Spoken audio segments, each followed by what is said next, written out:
Hey everybody, welcome to Grimsforge Gaming. Today we're going to be covering my Ghost of Sparta Kratos. This is a DK build, absolutely my strongest outnumbered build in open world and battlegrounds. The strongest build I've ever played or run. And if you know me, I like to run thematic type builds. I'll play off meta play styles, right? And so the way I have the ability set up on my Kratos, we'll talk about that, but it's very thematic. You can run this build, but run a different set of abilities. We'll talk about that. I really like where we're at with the abilities on this. This is a very dangerous build. Let's jump right into the build and go through things. First thing to note, we are running Oakensoul, and we're going to be running an infused with weapon and spell damage and stamina recovery. I think that's important on this build, and this little bit of stamina recovery helps. Oakensoul is still the strongest mythic in my opinion, fighting Outnumbered, because of the amount of resources I don't have to worry about putting into maintaining my buffs, and also the lost time maintaining my buffs. When you're fighting Outnumbered, there's very small windows of opportunity to burst somebody right in front of their friend, and healing is so high in ESO, you really need to have a short time to kill. And so Oakensoul is definitely it for me. You can see it's got the two biggest buffs to it, which is major brutality, major sorcery, and it also has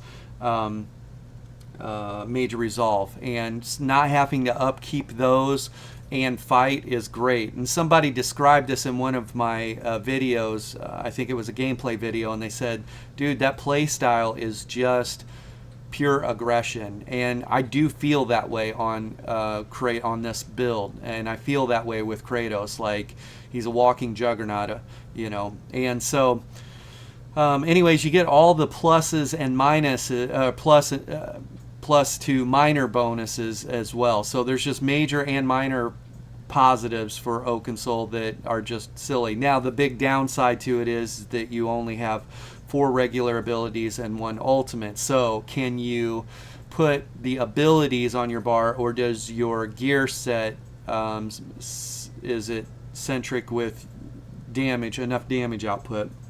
And we've been able to do that on this, okay? So Oakensoul. The next set that I have paired it with, and this is for CP, Open World, and Battlegrounds, is going to be Rush of Agony. There's a couple reasons I went with Rush. Number one, Rush of Agony is very Ghost of Sparta, old school Kratos, the young, rageful Kratos that uses his chains from the Blades of Chaos, and he just is flying all over the battlefield, you know, throwing the Blades of Chaos and then chaining to that person. And so I really like that play style. Your number 2 bonus on Rush of Agony is stamina recovery, which is great, weapon and spell damage, which is great, and then you get pen. The pen is okay. Honestly, it's kind of a wasted spot because of the way I play Kratos. We are running a corrosive setup, and corrosive armor gives you 100,000 penetration. You are full penning on tanks even. And so and that's how I normally try and line up my burst, is around the corrosive window. Not that you can't kill people out of corrosive, because we absolutely can when you see the tooltips. And it's not like pen is absolutely needed to put people away. I would say your higher level, intermediate to advanced players, you will have to work on them. But anyone that's just an average PvPer and less, you will burst their face off. And I've got tons of PvP footage to back that up. You can see here the Rush of Agony on the 5-piece when you deal direct damage with a blink, charge, leap, teleport, or pull ability. Our chains is a pull ability. It doesn't pull the enemy to us, it pulls us to them. And just like Kratos with his Blades of Chaos, pulls the enemy within 10 meters to you. After 2 seconds, you deal 11,522 physical damage to all enemies within 7 meters. This effect can occur once every 8 seconds. The cooldown on this, 8 seconds, is perfect for me, because it takes me about 8 seconds to chew on somebody, burst someone down, and then I'm pulling to the next person. And we'll get into this a little bit when we're, or a lot, I guess, when we're talking about the abilities, but that pull can be used offensively and defensively. Another thing to note about this Rush of Agony is the fact that Rush of Agony does not apply CC immunity to targets, and so if you're running with a group, I can play Ghost of Sparta Kratos. If I needed to jump on something solo and run around, and I knew I was going to be fighting outnumbered, this would be the build for sure.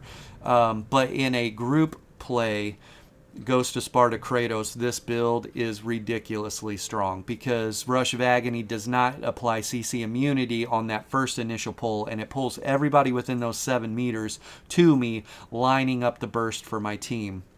And so that's really nice. Another thing to note on this is I have built-in a built-in way to gain much more weapon damage, and if you're running in a small group where you've got access to powerful assault or spell power cure, or you pick up your continuous when you're in Cyrodiil or an IC capturing the districts, you can easily hit between 8 and 9k weapon damage on this build, and in that moment the tooltips get really wonky. Over a 20k whip, I've actually seen a 20k whip on somebody while I had corrosive going, and it was a crit, but a 20k whip on somebody deletes them, and if I've used my chains to pull myself to them and I've got like a 16k Rush of Agony proccing after my chains hits them for 10k, and the Rush of Agony hits, and then the whip hits, you can delete people very quickly.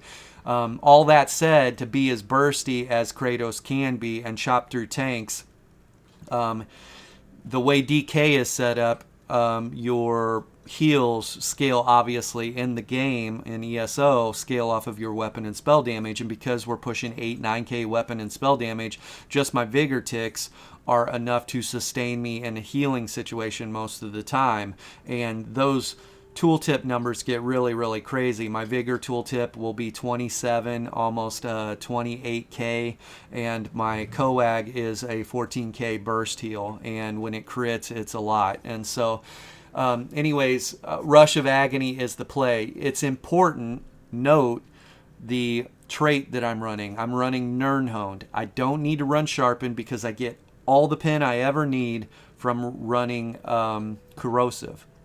So if we're trying to stack weapon and spell damage to pump out the highest burst on heal damage and highest burst on heals, run Nirnhoned on your main hand. Now on my offhand, this is a very important part right here. We are running Decisive.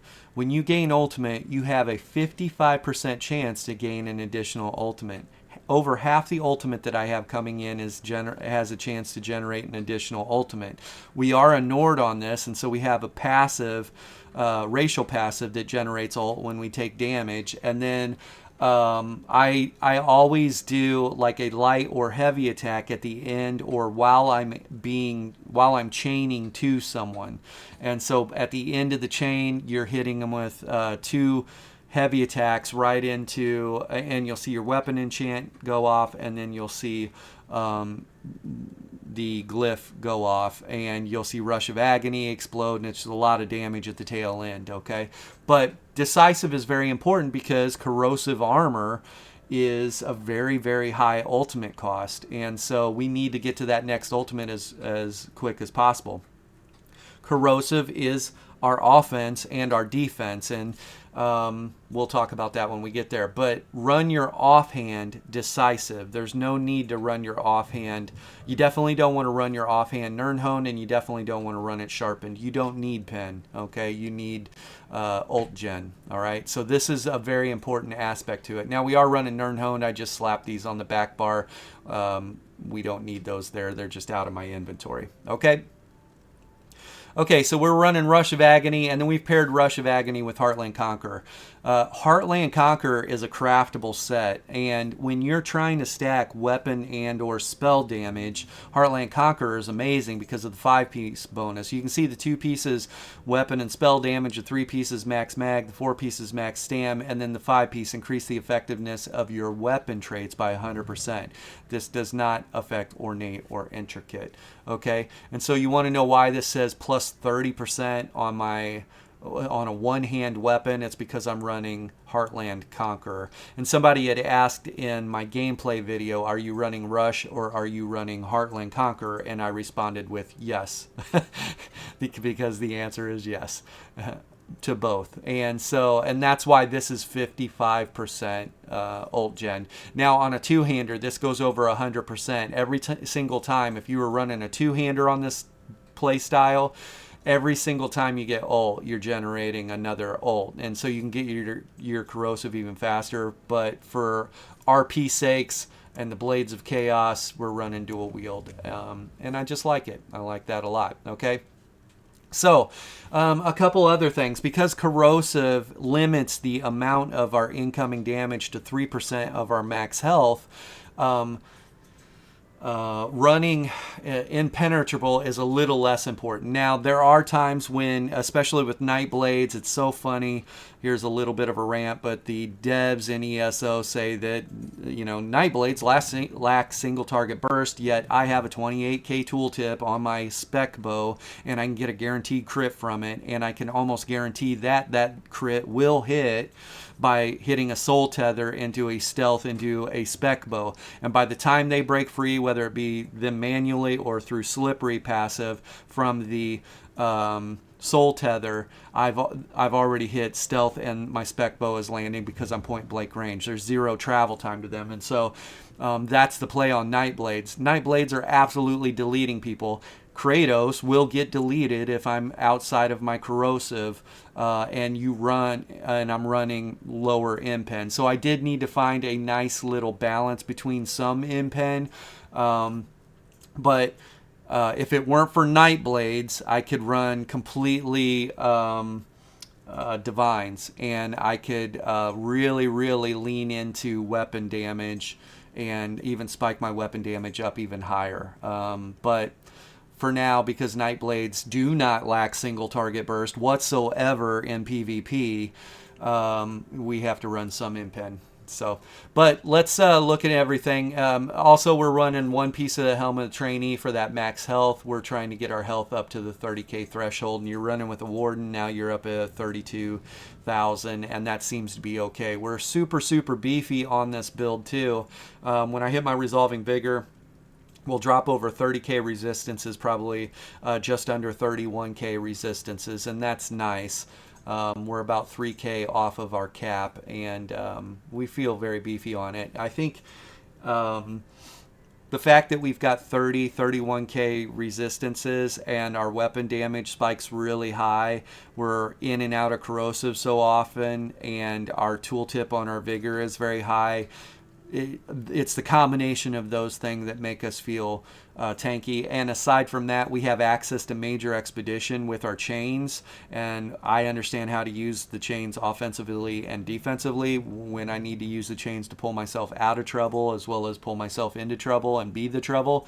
And once you get a feel for all of that stuff, the resistances on this is absolutely one of my strongest builds. Okay.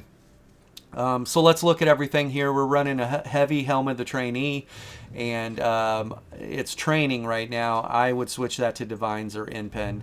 We're running Heartland's Conqueror heavy, and it's Impen with the Prismatic Enchant. Prismatic Enchant is on everything, by the way.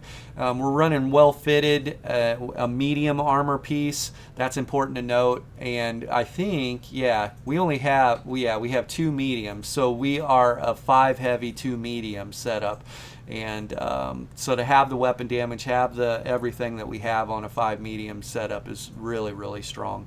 Anyways, we're running well fitted. Take a little bit of the bite on our dodge rolls. We do dodge roll from time to time to avoid a lot of damage. If I jump into a group and they target me right off the bat and I don't have a corrosive up, I'll pull everybody, I'll burst on everybody and see if I can get them on the defensive. And if they go immediately offensive into me, there's going to be a dodge roll to my next line of sight using the major expedition that I gained from my chains.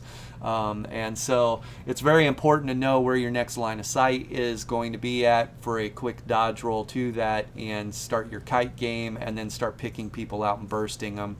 Meanwhile, ult gen is just working for you. When I'm in combat, even when I'm in my kite game and I'm avoiding getting burst by large groups of people, you could just see the ultimate just ticking up, and so that's great. In pen on the heavy boots, Heartland Conqueror and Prismatic. Heavy, Prismatic, Divines, kind of a hodgepodge of traits, and then Prismatic, Impen, and Prismatic, Enchant, Impen. And then you can see we're infused weapon damage with a magic glyph, infused weapon and spell damage with a magic glyph, and then stamina recovery there. So I would say whether it's mag recovery or stam recovery, I've seemed to have found the perfect balance for what I need. And your play style may vary, but this that little bit of mag recovery and stam recovery seems to work out. When you're fighting outnumbered, it's a huge resource drain to stay alive and to line up burst and to get to your next line of sight and add the dodge rolls and add the break free and everything. And so anyways, it seems to be working out really well. Without using a potion, you can look at my max mag is at 15k. This is perfect for us. My mag recovery is at 1100. This goes up. I'll pop a potion, you'll see. Health is at 29, so we'll say 30k, and that goes up to 32k with a warden in the group. Health recovery is at 1435. Stamina max stam is at 24k. That's good. My stam recovery is at 1787, so 1800, and that goes over 2k when I pop a potion. We'll show you. My spell damage, weapon and spell damage is at 5700. And like I said, this build will hit 8 and 9k. You can go back and look at my outnumbered fights. If I have a buff-oriented group that's running Spell Power Cure and running Powerful Assault and running things that try and feed into their group, this build, Kratos, just becomes a world beater. Our spell crit at 23% is actually pretty nice considering we're 5 heavy and we're a frontliner. And then just our base pin is 2100, which is fine. We're not worried about that. And then, like we said, our resistances get up. And we'll buff up here real quick. Let's do that, and we'll jump right back in. This is with a potion, but we're not fully buffed. But you can see our mag recovery 1400, health recovery 1700, 2200 on our stam recovery. And when I say we're not fully buffed, here's 30,000, sorry, just under 31,000 on our resistances. We're not fully buffed because now we're going to talk about the abilities and just our base abilities. Our Chains of Devastation, this got a rework not too long ago, and you can see launch a fiery chain to grasp and pull yourself to an enemy, dealing 6,500 flame damage. Okay, we're not buffed up right now, but 6,500 is not bad considering this is a gap closer. Hitting the target grants you Major Expedition and Major Berserk, increasing the movement speed by 30% and your damage done by 10%. Okay, so Major Berserk is a 10% damage buff, which is different than Major Brutality and Major Sorcery, right? Just for the newer players. So that is awesome to have that bonus on here. Also very thematic for Kratos, using the Blades of Chaos and pulling himself to enemies and being just the epitome of aggression on the battlefield. Frontline aggression in your face. Let's go. And so I love the Chains of Devastation. It's perfect. The Major Expedition's great. Like I said, I could gap close into a group if I don't like if I'm like, ooh, these guys are bringing the heat. I've got that Major Expedition for that first 4 seconds, and I can decide if I'm gonna disengage. Another thing too is how you play that close and who your targets are very important. When I'm fighting outnumbered, we're dipping into the thought process here along with the ability and why. But if it's just me and I'm moving at a group of 4 people, I'm getting ready to attack 4, I don't engage the first person at the front of their group with the Chains of Chaos immediately, or the Chains of Devastation. If I can hit the back row and go immediately to the back row and burst someone down, that's the play. Because the back row is usually the squishies or the healer, right? You get the healer off the field and you have a high likelihood to kill the rest of the people. So target selection is always important, this build or any build. So that's usually the play. However, depending on the distance that I have to gap close and how much line of sight is available, I might use their front row that's running to me to engage to chain to them, and it pulls them and everyone else up to the front row, and then the burst from Rush of Agony goes off, and then probably a very quick whirlwind to see if I can put people at the quarter health is gone, maybe half health. It depends on some people. Depends on if corrosive is going for me, and there's a lot of factors. And so their level of understanding in PvP, right? But just that play right there, pulling everybody in, getting the major exposition, the major berserk, and Rush of Agony pulls everybody in, and then spin to win, and this tooltip goes higher. Base number. This ability is a stacked ability, and a lot of people, I had somebody just posted this on a video, and I'm going to, I don't remember their name because that's how rememberable they are to me, but I remember the comment because I literally have probably 100 videos on this guy fighting Outnumbered and bursting people down, and the PvPers that I run with are like, dude, that guy, that build, that playstyle, while strange, is super effective. And the guy said, your abilities are laughable. And so that might be his lack of understanding for PvP, or he just lacks creativity, or he's a very meta humper, whatever. But I would not, when I run other DK builds, I really miss this ability, the access to Major Expedition and Major Berserk, and the little bit of burst right at the beginning. I miss this ability, and so I don't know. Anyways, our whip. Our whip has a base tooltip of 10,559, and the more Earth and Ardent Flame abilities that you use due to a compassive, or a compassive, let's see, where is it? Combustion, increase the damage of your burning and poison status effects. No. When you apply burning, no. Where is it? There you go. When you deal direct damage with an Ardent Flame ability, you reduce the enemy's... Nope. Increase the overtime, Searing Strike, standard ability.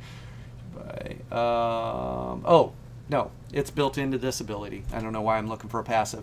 It's it's built into the Molten Whip. It's the last part here. Whenever you activate a different Ardent Flame ability, you gain a stack of Seething Fury, increasing the damage of your next Molten Whip by 20% and your weapon and spell damage by 100.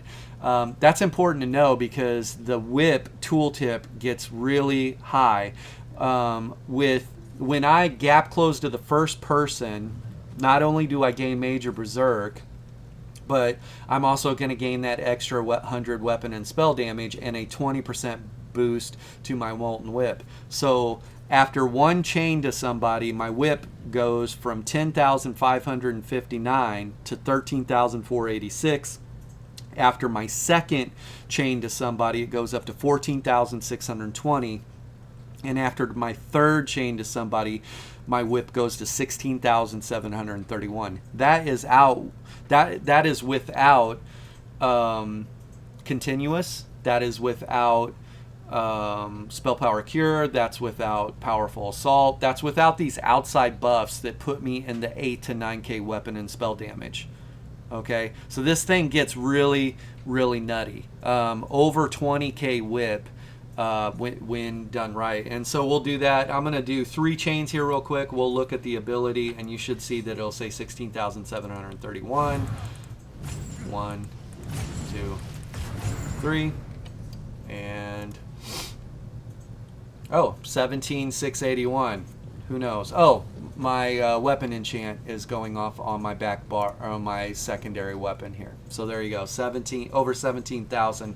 And like I said, that's without continuous, without powerful assault, and without spell power cure and whatever else. So it gets really, really stupid. Okay. It gets really awesome. Spin to win. This is my execute, and also if I want to put pressure into a large group, we already talked about it. I'll chain into the group. It pulls everybody in, and then Rush of Agony explodes. And if it's my third chain, and then it pulls everyone in, and Rush of Agony goes off, Rush of Agony is hitting really hard, and my spin to win's hitting really hard, and I'm whipping the person in front of me, and so it's a lot here. My base Vigor tooltip, you can see 26,000, and this will get up to 27, it gets up to 27,474. Like I said, that tooltip is also without without continuous powerful assault and all the outside buffs, and so we will get over a 30k tooltip on our Vigor. And at 25% crit rate, Vigor is enough to sustain us in most 1v1s. It's crazy. Coag, the Coag tooltip on this, we said, gets up to 14,000, almost 14,100, and that's good. That's with all the outside buffs. With all the outside buffs, it gets up to 18k tooltip on my Coag. Really nutty. And that's another thing too. You can see it adds a major fortitude, increasing your health recovery.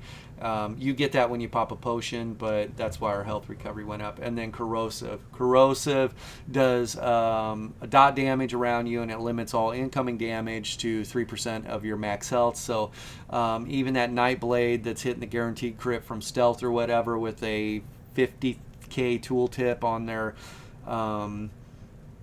their spec bow is only going to hit me for 3k, and so corrosive has really saved my butt to a lot of things, and so that's the play for me 100%. It is proven over and over again in outnumbered situations, and it's also extremely thematic, which is probably more important to me than running meta, than running like optimal. I want to run a role play type setup, and this is very Kratos looking if you played the old Ghost game of God of Wars. So okay, obviously get all your passives for all the classes, or all the class trees, and dual wield, get all your passives there. Medium armor, I'm not running any light armor, but in the medium armor, make sure that you get all those passives. Heavy armor, get all those passives, and then in the assault, get those passives, and then your racials, get those passives as well. And the food of choice for me is going to be smoked bear haunch. I need that recovery when you're fighting outnumbered. I'm not necessarily worried about max stat. Recoveries are important, and also because you're corrosive through the battle roar passive of a DK, and whenever you use a corrosive, because corrosive's so expensive, your battle roar passive returns a lot of your resources, and so the built-in ult gen that I have from Nord, and the decisive trait on my offhand, and just my play style of pure aggression being up in the groups, the ult gen gets me to my next corrosive, which in turn you can run 24k max stats and sustain fine on that. And so we are running the Serpent for more stam recovery. If you feel like your stam recovery, this is a sweet spot for me. I'd rather have the recovery, but if I dropped weapon damage here, my base weapon damage would go over 6k, and then that's when you're approaching close to 9k consistently with group play, and pretty stupid. Let's see. I think that's everything. We talked about how our chain stacks our whips, and the basic gameplay here obviously is chain into somebody, chain into somebody, chain into somebody, and then you see that Rush of Agony went off, and then I'll channel some heavy attacks into some spin to wins, all my magickas. And I just go between heavy attacks whip, heavy attack whip, and then when I need major expedition and my buff back, And you can see how the damage lines up. That's pretty much the play there, and I balance both my mag and my stam together. Okay, let's go down and look at our styles here. This is the last part of our build. We talked about the build, we talked about the gameplay, and our appearance.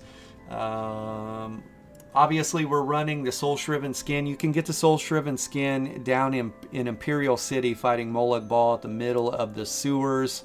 And it's a rare drop. I think out of the 9 years I've played this game, I've gotten it to drop 7 times, 8 times. And I've, you know, if I'm in a group, I give it away. But yeah, so I'm averaging 1 drop per year, and I spent a lot of time in the sewers, so I don't know what that tells you. It might be worth just putting a group together. And we're running the assassin, and then as far as styles here, we're going to jump on here.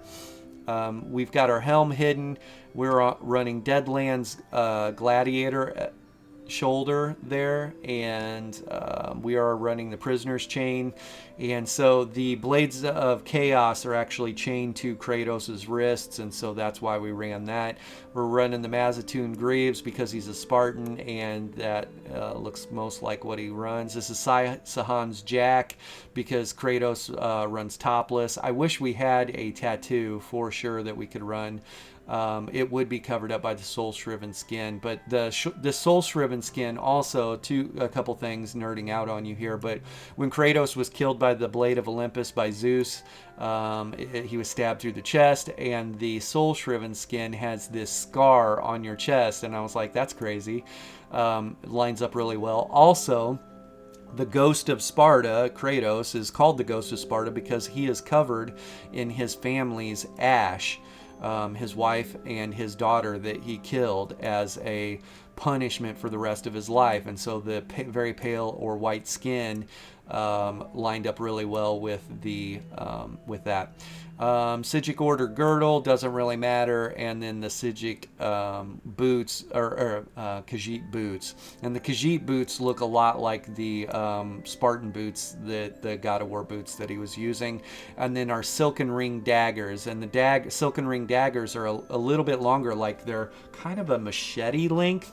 And they also have the shape of the Blades of Chaos, although I believe the Blades of Chaos are technically axes. But anyways, that is our Kratos, and lots of fun. Anyways, let's jump into the CP here, and we'll wrap this up. If you spend any amount of time in Cyrodiil, it's important to get these two, War Mount and Gifted Rider. If you are IC, and mostly on foot, you don't necessarily need those. You can run things like Out of Sight, where your detection radius is less. You can run whatever. So these are kind of a flex spot if you play in Cyrodiil. Pick these up. If your only PvP experience is Battlegrounds, this won't help you in PvP. Well, this won't help you. That won't help you in Battlegrounds anyways because there's no CP. But if you're in no CP, that doesn't matter. None of this matters anyways. But this is a CP open world build. Rationer is very important because we run the gold food, the expensive stuff, and this is going to take 30 minutes off of it. And then Steed's Blessing, increase out of combat movement by 20%. Very important. Here we're running Swift Renewal, increase your healing done with healing over time effects. So our Vigor has an extra 10% tooltip. A lot of people were wondering how we have such a high Vigor tooltip.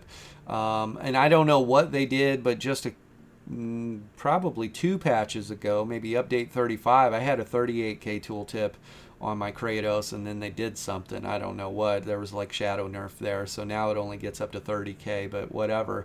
That's still a really high tooltip because we're running Swift Renewal, and then we're running Wrathful Strikes for an extra 205 weapon and spell damage. We're running Master at Arms for an extra 6% direct damage done, which is important because our Chains is direct damage, our Rush of Agony Explosion is direct damage, our Spin to Win is direct damage, our Whip is direct damage, and so all of that is great. and we're running focus mending. Increase your healing done with single target heals by 2%, or 10%. We are double dipping. Our vigor tooltip is high because both of our healing, swift renewal and focus mending, our resolving vigor is a heal over time, and it's also a single target heal, and so there's an extra 20% tooltip there. And a lot of people are like, how in the heck are you getting that high of a tooltip? And it's a combination of this CP and my Nern honed on my main hand and stacking my weapon damage, and those tooltips get absolutely nutty at the 9k weapon damage range.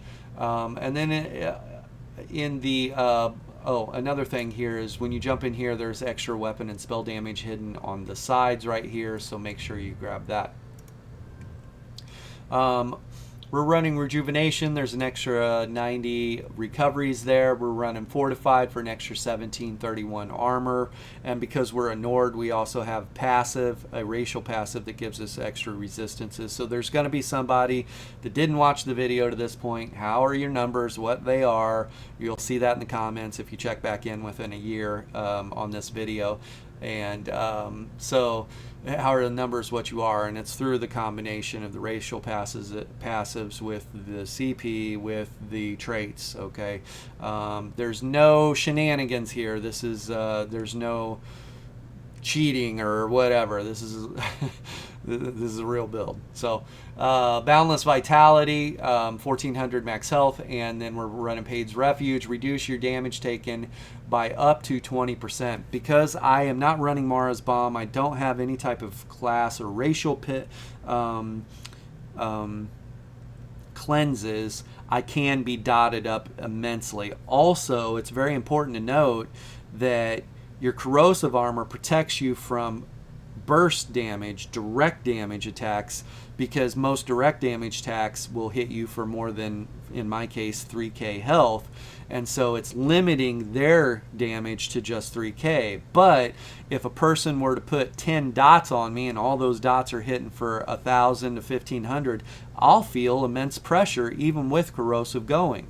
And so you can be dotted down, and when you're fighting outnumbered, maybe one person's not throwing 10 dots on you, but because I'm fighting 10 people and they're all running one dot, I'll have 10 different dots running on me, and so now all of a sudden I have 20% damage mitigation, and that is greatly needed when fighting outnumbered. So Paid's Refuge, like I said, this build, go watch the gameplay footage. It is play tested through and through, and especially in outnumbered fights.